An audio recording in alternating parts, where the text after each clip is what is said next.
it's hard to explain, but when you got a bag, and Boots has a bag, I know Boots has a bag. When you got a bag full of stuff, you trying to put all your stuff on the table. Sometimes it's going to happen because you got so much stuff you throw on the table. Sometimes it's going to happen. But what I want to see right now is the two best dream middleweights on the horizon fight. It's two undefeated guys who are equal. Don't run from that smoke, bruh. Don't run from that smoke. As excitement keeps growing around a possible clash between Jaron Boots Ennis and Vergil Ortiz Jr., Roy Jones Jr. is eager to see this fight actually take place. Like Boots said, it's time for him. Everybody wants to see Boots against a real opponent. Vergil, you're peaked right now. You're the best option to make us, to let us figure out all the answers that we want to know about Boots. While Jones leans toward Boots winning, he still admits the threat Ortiz brings to the table. Jones stresses how much focus would be required, saying Ortiz is capable of making even the tiniest slip-up costly. I tell you what, put Vergil Ortiz in front of him and watch he don't go to sleep. Watch he don't go to sleep against Vergil Ortiz. Because if he goes to sleep against Vergil Ortiz, Vergil gonna show enough come at him. I guarantee you, put somebody like that in front of him, and I bet he don't go to sleep. And I put what they want to put on it. I guarantee he won't go to sleep. Now, he might not win, but he won't be because he went to sleep. He won't go to sleep against Vergil Ortiz. Trust what I tell you, because that's a higher pay. That same danger is exactly what draws Sean Porter to this matchup.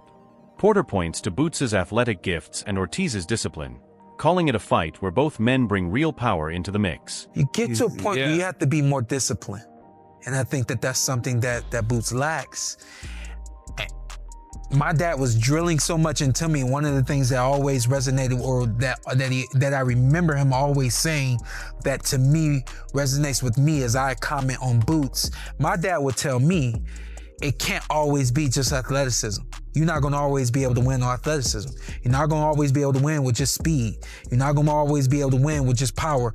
We have to be able to mix it all up so that you have whatever you need at any point in time. And I think that we're looking at a Vergil who's very disciplined. And while he, compared to Boots, looks basic, his basic style, his basic package is very sharp. Given how much this fight could deliver, Robert Garcia wants Ortiz going straight after the toughest test available. There's no excuses why not. Look, from what I don't get into negotiations because Vergil has Rick Morigan, Golden Boy Promotions, who are the best at what they do. You know, but they do tell me, they do ask me, and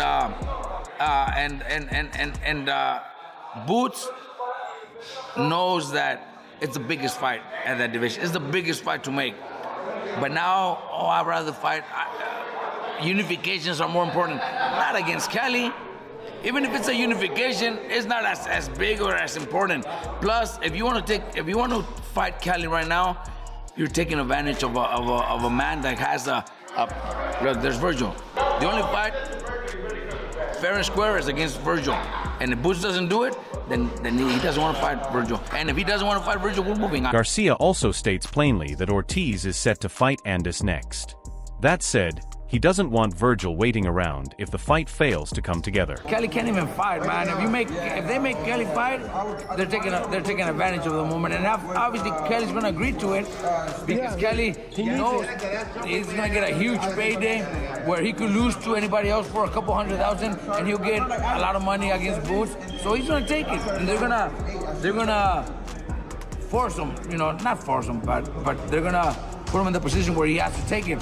And Boots becomes another belt, which is not, So Vergil can take 3 belts in one night. But then guess what?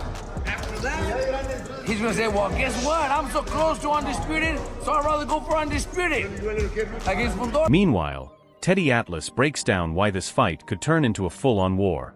He looks past Ortiz's power alone, pointing to his boxing skill and ability to bring different layers to his game. Ortiz, it'll be, it could be a phone booth fight. 2 good body punches, 2 confident guys, 2 guys with great heart. Look, I say this, Vergil showed me a few fights ago that he had a dimension I didn't know he had. When he was just, going through guys, knocking them out with body shots, sinking and destroying. I don't think I knew or anyone knew that he had the ability to use his legs and box and do some boxing.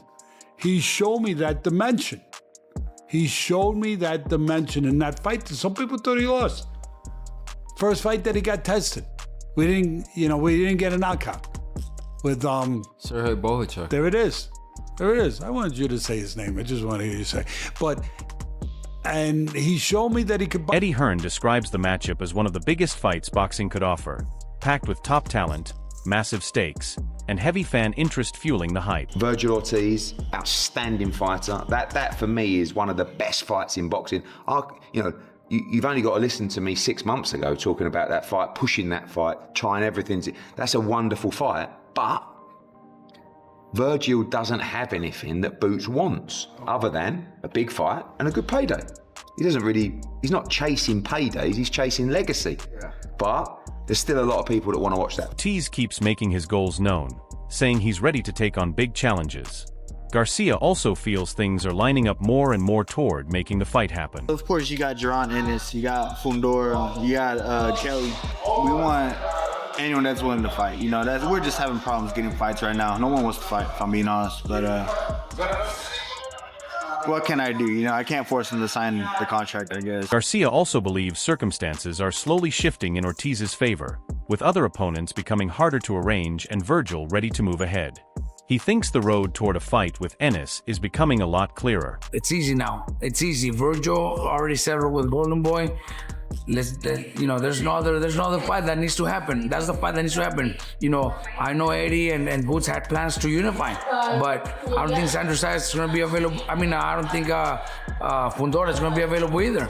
He already has another fight coming up. So the biggest fight out there is Boots versus Vergil. Still, Johnny Ortiz fires back at the criticism aimed at Boots, putting what Andis has already achieved side by side with Vergil's own resume. Vergil, 28 years old, and he hasn't even had the title yet. His situations, him being whatever sick and whatever standing illness, but that ain't on Boots. Now it's like y'all talking crazy, making it seem like, oh yeah, Boots don't want to fight. Being in situations like, yo, I signed a fight. Y'all doing all this circulation made me take the low end. I decided to take the low end because I just want to fight. And then all of a sudden, y'all don't fight. Now all that going on. So yeah, Vergil Ortiz, y'all yourselves. Stay relevant. Hopefully Boots get Kelly Fundora. And if it makes sense for that third fight, hopefully it happens. But he gotta hope that it happens because it might be other options that make more sense for Boots. Now though, Kenny Ellis doesn't see Ortiz stopping Boots. He thinks Vergil's aggressive approach could actually hand Ennis more chances to land his own hard counters. Vergil Ortiz said that he would sleep Boots, and he felt like Xander Zayas was a quitter. He got a right to his opinion, but I don't think he'll sleep Boots. I don't think he'll sleep Boots. Good fight, though. Do you think he puts a better fight than Zayas? I think he'll start faster, but get caught earlier. He got more. He bring. You think he can stop faster? He bring more pressure than Xander. You know what I'm saying? Right. I don't know if he's gonna get stopped faster, but I think he'll get stopped. Boots don't have to look for him. He's gonna be right there for Boots. He don't know no other way but forward. You know what I'm saying? Boots are boxing until he catches. Tim Bradley feels even stronger about Ennis.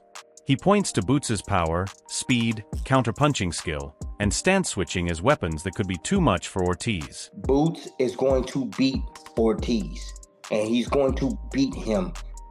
It's going to be bad. I'm just letting y'all know. Some of y'all see that victory he put on, and Ortiz, and he looked spectacular, and he did it against a quality opponent. However, Boots is a different type of animal, man. This guy can be on his front foot, he can be on his back foot. This guy got punching power, hand speed. He got a ton of skill, counter punching ability. I mean, Boots has all the tools in the world to give a guy like Ortiz, who is talented. Don't get me wrong. Ortiz is talented, man. He goes about his way inside that ring, and you can see how calculated and precise he is when he's inside that ring. Chris Algieri, on the other hand, leans more toward wanting to see Ortiz. He still believes Boots has enough talent to beat anybody, but wonders if Ortiz's time away from the ring might hurt him against such high-level competition. To be fully transparent, Vergil's my guy. Okay. Vergil's my guy. I've known Robert Garcia a long time. He's been telling me about him for a long time. I know Vergil. I like Vergil. So it'd be hard to be unbiased. But Fundora is such a difficult puzzle. He's so long, and he's getting better. He's improving. He's improving. He's learning how to use his size. He's using his jab. He's being more disciplined. He's not taking risks like he used to. Vergil, the inactivity really worries me because you got sharks circling. And Jaron, with the level of talent he has, he can beat anybody on any given night. So, yeah, it's a really interesting time. Breadman Edwards names Ortiz as possibly the hardest stylistic puzzle for Boots to solve. He thinks Ortiz's tight combinations could take advantage of openings during mid-range exchanges. I know most people are going to be picking Fundora, especially after last night, but I think stylistically, to me, the hardest fight for Boots is Vergil Ortiz. That's my honest opinion. Vergil Ortiz, Boots got them long, kind of like gangly arms, right? And sometimes he load up a little bit, and Vergil Ortiz punch short and compact, right in the mid-range on the inside, right where Boots like it. And in exchanges, Vergil Ortiz, I don't think he's as fast as Boots for like combinations of punches, but I do think that if Boots is throwing single shots, that Vergil's short, compact punches can get there. Because one thing Vergil don't play like Boots play. Boots sometimes put his hands down, he lean back, he do all kinds of stuff. Roll the shots. Yeah, Boots does a lot of stuff where Vergil kind of just stays in one place and just fires right from where he... Paulie Malignaggi also views Ortiz as one of the biggest remaining fights for Boots. If Ennis holds onto his titles and Ortiz comes back, Paulie predicts a massive championship-level fight down the line. We still may not have seen the best of Jaron Ennis, but we've seen enough to know that, at least in my opinion, he's on the pound-for-pound list. And there's going to be a lot more fun possible fights for him. Hopefully now he can get all the big fights and he can get all the big names. You know, I know Vergil Ortiz is being mentioned, but right now Vergil Ortiz is on the bench in a contract dispute with Golden Boy that may or may not last a while, but hopefully there can come a point where Jaron Ennis and Vergil Ortiz can't fight each other, because that would be a blockbuster fight. And guess what? Now that could be for a world title. That was one of my gripes about that fight when they were going to make it before, that it wouldn't have been for a world title. If Vergil Ortiz comes back and if Jaron Ennis holds on to these belts, that fight becomes a world championship fight, which I think gives it even more meritocracy, and it gives it the meritocracy that it does deserve. Mikey Garcia turns attention toward Ortiz's power.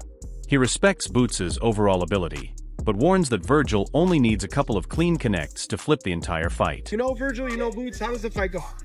I think Vergil's power will be the difference. Boots has really good skills, can't deny that. Very, very talented fighter.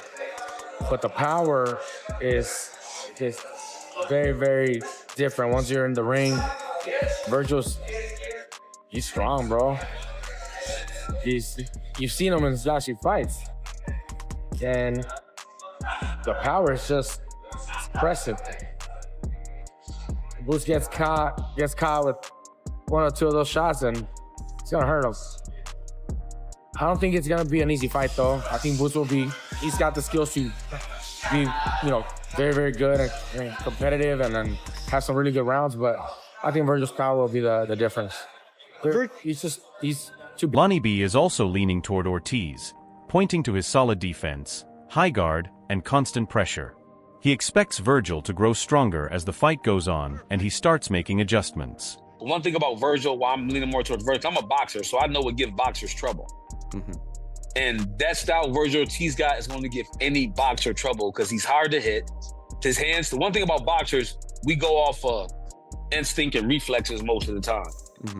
And we bank off you doing stuff wrong, like walking me down with your feet too close to each other. Using feints, your hands down, you not moving your head enough. That's the stuff that we bank on. Vergil Ortiz does everything perfect that gives a boxer hell. Like the way he walk you down, the way he keep his hands up, the way how he gets stronger as the rounds go on. How he's not just a a come forward fighter. He makes adjustments. Greg Hackett thinks the real question is which version of Boots turns up on fight night. He warns Ennis to stay patient, protect himself well, and keep distance from Ortiz's pressure. How's that version of Boots versus Vergil? How would that fight go? That's the thing. I don't know, because I feel like you get different versions of Boots depending on who he's fighting. Right. But I'm not gonna lie. If Vergil might have been able to do a little more if he got Boots buzzed like that. You know what I mean? Because he throw a tighter shot. You know what I'm saying? But I don't know, because we gotta wait and see. That's some we gotta see. You know what I mean? Yeah. So what adjustments can he make? Boots make for his next fight, given the fact that this is the first time we see Boots really face adversity in such a way. I mean, take your time and keep them hands up. Take your time, keep them hands up, and also take a step back. Sean Zittel expects an action-packed fight, with Boots' bodywork and athleticism clashing directly against Ortiz's speed and tight combinations.